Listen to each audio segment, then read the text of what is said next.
একটা দুঃসংবাদের সাথেই আজকে ভিডিওটা শুরু করেছিলাম। তো এতদিন ভিডিও না আসার জন্য তোমাদের কাছে ক্ষমা চেয়ে নিচ্ছি। আজ অনেক দিন পর সকাল সকাল তোমাদের সাথে আড্ডা দিতে আসলাম, কিন্তু শুরুটা কিভাবে করব সেটাই না বুঝে উঠতে পারছিলাম না সকালে ঘুম থেকে উঠেই। আসলে একটা দুঃসংবাদের কারণে তোমাদের সাথে এতদিন আড্ডা দিতে পারিনি। আমার যে দাদা শ্বশুর অসুস্থ ছিলেন তোমাদের জানিয়েছিলাম, তিনি হঠাৎই আমাদের ছেড়ে না ফেরার দেশে চলে গেছেন একদম। তাই সেখানকার বিভিন্ন কাজে ব্যস্ত থাকায় তোমাদের সাথে কিছুই শেয়ার করে উঠতে পারিনি এই কয়দিন। বাড়ি এসে আবার তোমাদের সাথে গল্প আড্ডা দিতে শুরু করলাম। এতদিন একটু মনটা খারাপ ছিল, কারণ তোমাদের সাথে গল্প না করলে তো মনটা ভালো থাকার কথাই না, তাই না বলো? যাই হোক, একটা দুঃসংবাদ দিয়ে তোমাদের সাথে গল্প আড্ডাটা শুরু করলাম। চলো বাইরে যাই, একটু পারিনি ওদের কয়দিন। আস্তে আস্তে এবার তোমাদের সাথে সমস্ত কিছুই শেয়ার করব। তবে সকাল সকাল এখন বেডটাকে একটু গুছিয়ে নিচ্ছি। তোমরা তো জানোই যে বেডটা প্রপারলি গোছানো না থাকলে আমার কোনো কিছু ভাল লাগে না। ঘরটা ঠিকঠাক গোছানোটা নিজের পজিটিভিটির জন্য খুব দরকার। আবার অনেক দিন পর আমার নিজের বেডটাকে একটু নিট অ্যান্ড ক্লিন করে রাখা। চলো এবার একটু বাইরে যাই। প্রত্যেক দিন সেই পেছনে বাবার পুরনো বাগান, ওইদিকে বাড়ি, পেছনে এই আমার ওয়াকিং ট্রেল, পেছনে মাঠ, এগুলো দিয়েই তো আমার সকালটা শুরু হয়, সেখান থেকেই। আর এই সুন্দর শীতকালের সুন্দর রোদ, যেখানে না আসলে সকালবেলা যদি আমি ঘর থেকে কম্বলের নিচ থেকে সেখানে না আসি তাহলে তো আমি পুরো শেষ একদম। তবে যেই পরিমাণ রোদটা ওঠে সেই রোদে দাঁড়ানোর অবস্থাটা নেই, কারণ খুব বেশি রোদ ওঠে, একদম দাঁড়ানো যায় না। যে তুমি ক্যামেরাতে কিছু করছো সেই দিকে তাকানো যায় না, এত বাজে রোদ ওঠে। কিন্তু যাই হোক, তবুও এই শীতকালে, আর আমাদের এখানে শীতটা এত জাঁকিয়ে পড়েছে, তবুও এই শীত, তবে আজকের শীতটা একটু কম। কালকের শীতটা নাকি কালকে পরশুর শীতটা একটু বেশি ছিল, কালকের শীতটা নাকি একটু কম। তাও আমি দমদম থেকে আসার পর আমার কালকের শীতটাই অনেক বেশি মনে হয়েছে। ওদের দোকানখানেতে একটুও ঠান্ডা নেই, আমাদের এখানে ঠান্ডা মানে ওরে বাবারে। যাই হোক, সকাল সকাল এখান থেকেই তোমাদের ইন্ট্রোটা দিয়ে দিই। Hello friends, good morning everyone, welcome back to my channel fusion of love থেকে আমি রায়া। আশা করি তোমরা সবাই ভালো আছো, আমি অনেক ভালো আছি। আমার সকাল সকাল একটা ব্লগে ওয়েলকাম, আর তোমাদের ওয়েটিংয়ের অবসান। তো চলো আজকে এখান থেকে ব্লগটা স্টার্ট করছি। সারাদিনকে কী করছি সেটা তো তোমরা দেখতেই থাকবে। আর এখন আজকে তো জানোই দিদুন নেই, তো আমাকে কিচেন সামলাতে হবে, কিচেনে যেতে হবে। আজকে বাবারও অনেক কাজ আছে, দায়িত্ব আছে, কারণ যেহেতু এই কদিন ছিলাম না, আর এই কদিনে তো তেমন কিছু কাজ করতেও পারতাম না, বাট বাবার কাজগুলো আজকে করতে হবে। হঠাৎ প্ল্যান করে আমি রুডির বাড়ি চলে যাই, আবার অনেক দিন পর সেখান থেকে আবার এই চলে আসলাম, কারণ ওর বাড়ি গেলে এক দুদিন না থাকলে না ও পাগল করে দেয়, আর মাম্মাম পাপানো পাগল করে দেয়। যাই হোক, এই বাড়িতে আবার আমার পুরনো জায়গায় আসা, এসে আজকে আবার সেই পুরনো কিচেনে তোমরা আমাকে দেখতে পারবে। তো চলো, ব্রাশ নিয়ে দাঁড়িয়ে রয়েছি, ব্রাশটা করে তারপরে একবারে ঘরে যাব, কিচেনে তোমাদের সাথে দেখা হবে।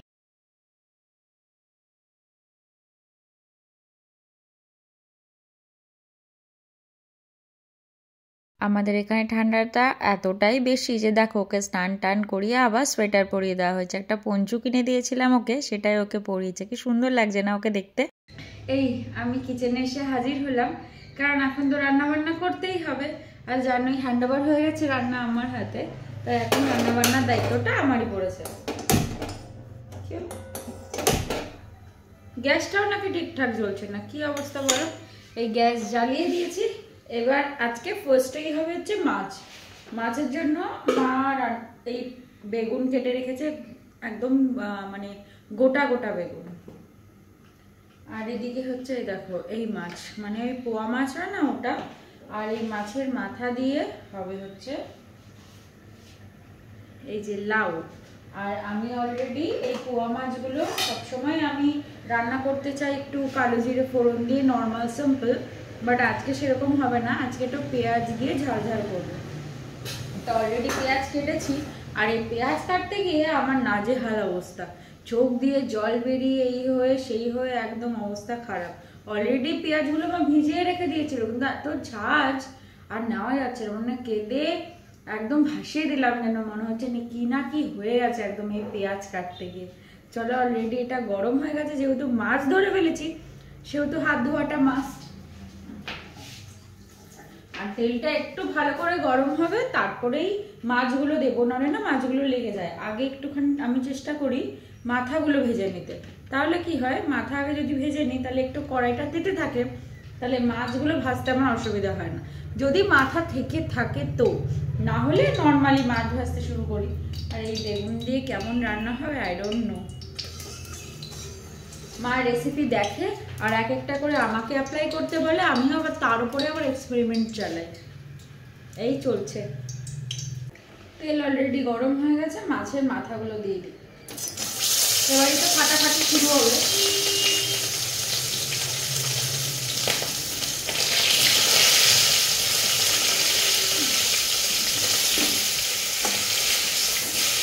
আর আজকে ঢাকতেও পারবো না জানো, ঢাকনাটা যেটা দিয়ে আর কি ঢাকি সেখানে মা লাউ কেটে রেখে দিয়েছে।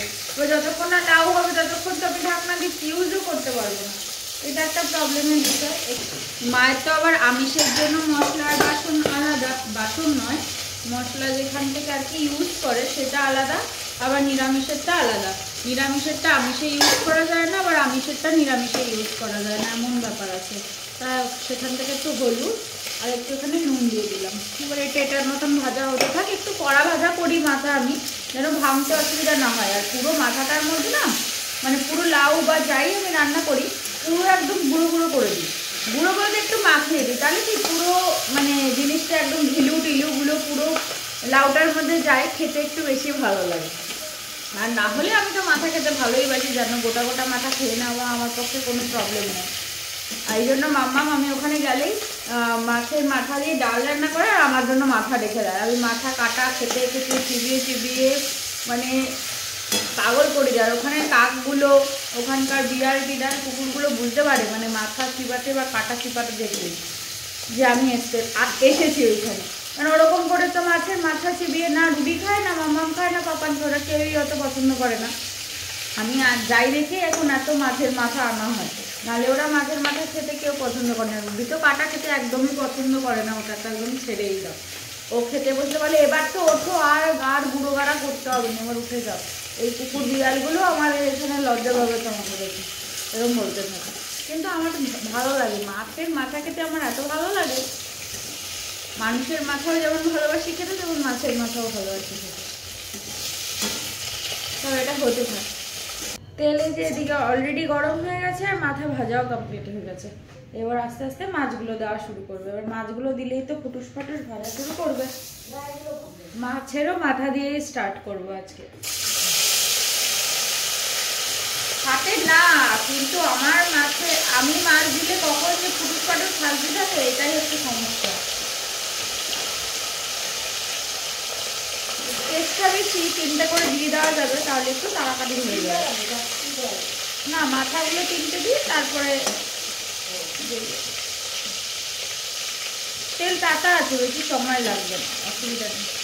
চলো মাছ ভাজাভাজি তো হয়ে গেছে, এবার ফোড়নের কাজটা সেরে ফেলি। এখানে অলরেডি তেজপাতা একটু গোটা গরম মশলা ফোড়নে দিয়েই দিয়েছিলাম। আর আমার স্পেশাল এই যে কাঁচা লঙ্কা, এটা না দিলে তো আমার খাবারের স্বাদটাই যেন পরিপূর্ণ হয়। সেটা দিয়ে দেওয়ার পর একটু ফুটুস ফুটুস ফাটাফাটি তো করতেই হবে, তোমরা তো জানো। আর আজকাল মা ফোনে রেসিপি দেখবে আর শুরু করবে, আজকে এটা বানা, কালকে ওটা বানা। শোনা আজকে কিন্তু তোকে এটা বানাতে হবে, এইভাবে এটা বানাবি, ওইভাবে ওটা বানাবি। রেসিপি দেখবে, সেটাই ইনস্ট্রাকশন মতন আমাকে দিতে থাকবে আর আমাকে সেটাই করতে হবে। আর মায়ের আবদার ফেলি কি করে, যেটা যখন বলবে সেটা আমি করে খাওয়ানোর চেষ্টা করি। অ্যাকচুয়ালি এত কাজের মাঝখানে মা কখনোই নিজের মতো করে রান্না করে উঠতে পারে না, ওই কোনো রকম করে ফেলে আর কি। তাই আমি যেহেতু ফাঁকাই আছি, তাই চেষ্টা করি মা বাবাকে নতুন নতুন রকম করে কিছু খাওয়াতে। আর আমার তো সাথে আছে নতুন নতুন এক্সপেরিমেন্ট, সেটা তো তোমরা জানোই। এই দেখো এখানে আমার সমস্ত কিছু কমপ্লিট। এই যে বেগুন, লম্বা লম্বা বেগুন ভাজা কমপ্লিট, এই যে মাছ ভাজা কমপ্লিট, সমস্ত কিছু এই যে সমস্ত কিছু কমপ্লিট হয়ে গেছে। মাছ টাছ ভাজা বেগুন ভাজা সব এদিকে কমপ্লিট। এবার এদিকে ফোড়নটাও তো দিয়ে দিয়েছি, এটা হতে থাক। ব্যাস এখানে পেঁয়াজটাও লাল লাল করে ভাজা হয়ে গেছে। এখানে টমেটো আর লঙ্কাটা আগে থেকে পেস্ট করে রেখেছিলাম, সেটাও দিয়ে দিলাম। আর একে একে গুঁড়ো মশলাগুলো রেল লাইনের মতন দিয়ে দিলাম, ধনের গুঁড়ো, জিরের গুঁড়ো, হলুদ গুঁড়ো, গোলমরিচের গুঁড়ো আর একটু ম্যাগি মশলা। ব্যাস মশলা কষানো কমপ্লিট। এবার জলও দিয়ে দিয়েছি, আর আমি তো জলটা আগের থেকে গরম করেই রেখেছিলাম, ভাতের জল যখন গরম করেছিলাম তখনই। এবার জলটাও ফুটে গেছে, এখানে ঝোল হয়ে গেছে আর কি। এবার এখানে আস্তে আস্তে মাছগুলো দিয়ে দেবো। মাছগুলো দেওয়ার পর একটু ফুটতে দেবো। আর এটা যেহেতু একটু কারি কারি নামাবো, তাই জন্য জন্য খুব বেশি একটু জল দেইনি। আর এই যে এবার দিয়ে দিলাম মায়ের গোটা গোটা বেগুন। দুটোই বেগুন করেছিল গোটা গোটা বেগুনের কি যে স্বাদ আছে আমি সেটা বুঝে উঠতে পারলাম না, তবে ট্রাই করে দেখি, ভালোই লাগে। আর এইগুলো না একটু সর্ষে দিয়ে খেতে বেশি ভালো লাগে। আর মা সর্ষেটা না সবসময় ছেঁকে নিয়ে সর্ষের জলটা দেয় আর দানাগুলো ফেলে দেয়। ঝোলও ফুটে গেছে এদিকে, আর আমার এদিকে একটু গার্নিশিং। ধনেপাতার গন্ধটা এত ভালো হয়, আর এইসব মাছে না ধনেপাতা দিলে খেতে একটু আলাদাই হয়। আর ধনেপাতাটা আমি ঝোলটা একটু শুকানোর আগেই দিয়ে দিই, তাহলে এই যে গন্ধটা পুরো মাখো মাখো হয়ে যায় ভেতরে ঝোলের সাথে, আরও সুন্দর খেতে লাগে। আর এই ধনেপাতাটা না খুব সুন্দর ফ্রেশ, একদম দেশি ধনেপাতা। আমাদের বাড়িতেও লাগিয়েছি, এখনো পর্যন্ত হয়নি। তবে আমাদের বাড়ির ধনেপাতা দিয়ে আবার ধনেপাতা যে চাটনিটা বানানো হয় না, সেটা চরম খেতে হয়। মাসিমণি আবার খুব সুন্দর বানায়, মা আবার অতটা ভালো বানাতে পারে না। মাসিমণি যখন ফেব্রুয়ারি মাসে আসবে, মাসিমণিকে বলবো একবার বানিয়ে খাওয়াতে। তবে এইসব মাছে একটু ধনেপাতা দিলে খেতে ভালো হয়। আর মোটামুটি মাছটা হয়েই গেছে, আর একটু জলটা টানবে। তারপরে আমি একটু জলটা বেশিই দিয়েছিলাম মাছটা মানে একটু সিদ্ধ হওয়ার জন্য। যাই হোক, একটুখানি টানবে, দেন তারপরে নামিয়ে নিয়ে বসাবো হচ্ছে তোমাদের লাউ একটা সরঞ্জাম রেডি করাই আছে, শুধু বসিয়ে দিলেই হয়ে যাবে। কালকে রাত্রেবেলা একটুখানি ওই কুমড়ো ফুলের বড়া ভেজেছিলাম, তো অলরেডি সেখানে তেল রয়েই গেছে। এবার মা না এই কড়াই তেলটা বলছে আগে রান্না করে নে, তারপরে আবার অন্য কিছু দেখা যাবে, অন্য কিছু। এবার এখানে যতটা তেল আছে অতটা তেল লাগবে না, কারণ আমি তো জানোই একটু কম তেলে রান্না করতে ভালোই বাসি। আর মোটামুটি এখানেও কিছুটা তেল রয়ে গেছে, এখানে তেলে একটু ছিল জল। এবার দেখো একটু সতেজ করে আবার ফাঁকা শুরু করবে। এই যে এদিকে মাছের ঝোল অলরেডি ফুটে গেছে, বেশিক্ষণ আর লাগবে না। আর এদিকে আরেকটা কড়াই বসিয়ে দিয়েছে। কি করা যাবে, তাড়াহুড়োর ব্যাপার আছে তো, বাবা তো টাইমে খেতে চলে আসবে। তাই এখানে তেল গরম হওয়ার পর এখানে লাউগুলো দিয়ে দিলাম। ও তার আগে কিন্তু ফোড়নটা দিয়েছিলাম একটু কাঁচা লঙ্কা আর জিরে, আর এখানে হলুদ দিয়ে নাড়িয়ে চাড়িয়ে এবার এটাকে ঢেকে দেবো ভালো করে। একটাই প্রবলেম জানো তো, কড়াইটা একটু ছোট হয়ে গেছে, তাই সবটা লাউ একবারে দেওয়া গেল না। এই লাউটা একটু ভালো করে মজে গেলে তারপর বাকি যে লাউটা পড়ে আছে সেই লাউটা ওখানে দিয়ে দেবো। দাঁড়াও, তার আগে একটু ভালো করে খুন্তি দিয়ে ঘেটে দিই। বাবা না লাউ যদি ভালো করে মজে না যায় তাহলে একদম খেতে যায় না। আমার ঠাম্মা তো লাউটা খুব সুন্দর রান্না করতো, সবসময় খেতে বসে একটাই কথা বলে, আমার মায়ের মতন লাউ রান্না করতে কেউ কখনো পারবে না। তো তাই জন্য একটু ভালো করে ঘেটে দিলাম, আর বাকি লাউটাও তোমাদের সাথে কথা বলতে বলতে দিয়ে দিয়েছি। পুরো লাউটা এখানে মজে গেছে। এবার ভেজে রাখা যে মাথাগুলো সেটাও দিয়ে দিয়েছি। এবার সেটা দিয়ে ভালো করে নাড়িয়ে নামিয়ে নিলেই লাউয়ের প্রিপারেশন রেডি। আমি এগারোটা ভাতটাকে উপর দিয়ে দিয়েছি, মা আসার আগেই কমপ্লিট করে ফেলেছে। মা দিকে চলে এসেছে, মা কাজকর্ম শুরু করবে। লাউটা তো দেখলেই সমস্ত কিছু কমপ্লিট, জলটা একটু শুকাবে তাহলেই হয়ে যাবে। লাউ থেকে এত জল বেরিয়েছে, মোটামুটি যা মশলাপাতি দেওয়ার সমস্ত কমপ্লিট হয়ে গেছে। ধনেপাতা ছড়িয়ে নামিয়ে নিলেই হবে। আর এই যে মাছটাও কমপ্লিট হয়ে গেছে পুরোপুরি, কারি মাছ। মা বলেছিল এর মধ্যে লাল লঙ্কা দিতে, আমি কিন্তু লাল লঙ্কা দিইনি। লাল লঙ্কা না দিয়েই দেখলাম কালারটা এসেছে। দাঁড়ো, মোটামুটি একটা কালার এসেছে। তো মা এটাগুলোকে এখন ডিস্ট্রিবিউট করবে, কারণ ডিস্ট্রিবিউট করার পালাটা আমার দ্বারা হবে না। যে সেই ধরনের কাজ করতে লেগে গেছে, এসে থেকেই শুরু হয়ে গেছে। আর আজকে মার পুজো দিয়ে আসতে অনেকটা লেট হয়ে গেছে। এরপর আমি যাব স্নান করতে, কারণ আমার আজকে কিছু কাজকর্ম আছে বাবার, সেগুলো করতে হবে। তো আমার মোটামুটি এগুলো কমপ্লিট খাওয়া দাওয়ার পরেই, মানে ব্যাংকিং রিলেটেড কাজ। তো আমি ভাবলাম যে একটু মানে 12টার পরের দিকেই যাব, মানে খাওয়া দাওয়া কমপ্লিট করে একবারে যাব, তখন একটু ব্যাংকটা ফাঁকাও থাকে, কাজ করতে সুবিধা হয়। তো সেটাই করবো, ঠিক করেছি। আর মায়ের দিকে কাজ করুক, ওইগুলো কমপ্লিট, আমি এবার স্নান করতে যাই। চল টাটা। এই স্নান টান করে খাওয়া দাওয়া একদম কমপ্লিট করে সেরে টেরে কম্বলের তলায় আসলাম। আর তোমরা তো জানোই আমাদের এখানে কেমন ঠান্ডা। এই কদিন ওখানে ছিলাম, ঠান্ডাটা একদম বুঝতে পারিনি। আর আজকের ঠান্ডাটা এখানে পুরোপুরি ডিফারেন্ট। মা বলছে এখানে ঠান্ডাটা কম আজকে, কিন্তু এই কদিন নাকি অনেক বেশি ছিল। কিন্তু আমার তো এখানে ঠান্ডাটা আরও বেশি লাগছে। অবশ্য যদিও আমি এখানে থেকেই মানুষ, কিন্তু এখানকার ঠান্ডাটা আমার হ্যাবিচুয়েটেড হয়ে যাওয়ার কথা। কিন্তু যাই হোক, এখানে ঠান্ডাটা আমার এখন বেশি লাগছে। তো আজকে জানি না কি তোমাদের সাথে শেয়ার করলাম, কি করলাম আমি কিছুই জানি না। তবে অনেক ভিডিও করে রেখেছি, অনেক কিছু করে রেখেছি, সেগুলো কিছুই তো আপলোড করতে পারিনি। তোমাদেরকে সব কিছু শেয়ার করলাম। আর পুরো যে জার্নিটা সেটাও তোমাদের সাথে শেয়ার করব আস্তে আস্তে, যে এই কদিন কেমন কেটেছে। আর সত্যি কথা বলতে আজকে মামামের 4 দিনের কাজটা কমপ্লিট করার পর আমরা এখানে এসেছি। বাবা মা সেখানে গেছিলেন, বাবা মার সাথে আমি আসলাম, কারণ বাবা মা তো একা আসতে পারবে না, তাদের ওই সময়টা একা আসাটা খুব চাপ। একা একা মা বাবা তো একদমই ট্রেনে চড়তে পারে না, আর খুব ভিড়ের মধ্যে বাবার চলাফেরা করাটা একটু প্রবলেমই হয়, তাই জন্য বাবাকে নিয়ে একবারেই আসলাম বাড়িতে।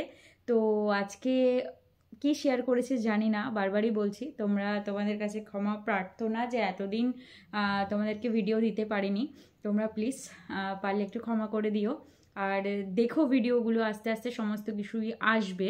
এবার কতটা কি শেয়ার করতে পারবো আমি জানি না, মিক্স অ্যান্ড ম্যাচও হয়েছে অনেক কিছু, সেগুলিও শেয়ার করব। তবে দাদুর চলে যাওয়াটা একটা আনএক্সপেক্টেডই ছিল। আর সত্যি কথা বলতে পুরো দাদুর চলে যাওয়ার যে কাহিনীটা, সেটা তোমাদের মানে যে কথাটা, সেটা তোমাদের সাথে কিছু শেয়ার করা হয়নি, সব আস্তে আস্তে আস্তে আস্তে তোমাদের সাথে শেয়ার করব। তোমরা প্লিজ দেখো ভিডিওগুলো। আর আজকে বেশি আর বাড়ালাম না, ভিডিওটা এখানেই শেষ করছি। অনেক দিন পর তো আমি বুঝে উঠতে পারছি না কি করব না করব। তো তোমরা প্লিজ দেখো ভিডিওটা। যদি পুরো ভিডিও ভালো লাগে একটা লাইক করে দিও, কমেন্ট করে জানিও কেমন লাগলো। আর প্লিজ সাবস্ক্রাইব করে পাশে থেকো, ভুলে যেও না একদমই। সাথে থেকো, পাশে থেকো। তোমাদের সাপোর্ট, তোমাদের ভালোবাসা, তোমাদের সব কিছু আমার জন্য কতটা দরকার তোমরা তো জানোই। তো চলো আজকের মতন টাটা, এখান থেকেই বিদায় নিলাম। আস্তে আস্তে একটার পর একটা সব কিছুই আসছে, তোমরা দেখো। এটাই তোমাদের কাছে বলার। হয়তো টাইমটা অনেকটা উল্টোপাল্টা হয়ে গেছে, তবে যেই টাইমে যেটা হয়েছে তোমাদেরকে সেই টাইমে সেটা পার্টিকুলারলি টাইম মেনশন করে বা ডেট মেনশন করে জানানোর চেষ্টা করব। এটাই তোমাদেরকে বলার। তো আজকের মতন বিদায়। তোমরা ভালো থেকো, সুস্থ থেকো, সাবধানে থেকো, আর অপেক্ষা করো কালকে আবার একটা নতুন ভিডিওর জন্য। Tata, bye bye.